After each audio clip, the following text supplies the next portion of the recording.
Hi. అనగనగా ఒక కాకి ఒక చెట్టు మీద కూర్చొని వెక్కి వెక్కి ఏడుస్తుంటది.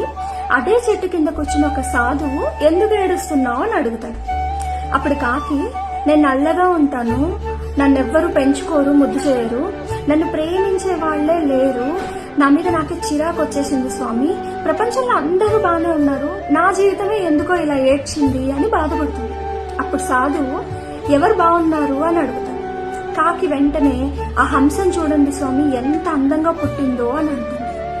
అప్పుడు సాధువు, అందంగా ఉన్న హంస దగ్గరికి వెళ్ళి ఆనందంగా ఉందో లేదో కనుక్కో అని అంటాడు.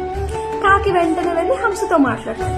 అప్పుడు హంస, నాది ఒక అందమేనా, తెల్ల సున్నం కొట్టి ఆ దేవుడు నన్ను ఇక్కడ వదిలేశాడు, ఎప్పుడు ఇదే కొలంలో పడి ఏడవాలి, ఆ మకాం చూడు ఎంత అందంగా ఉందో అని ఏడుస్తుంది.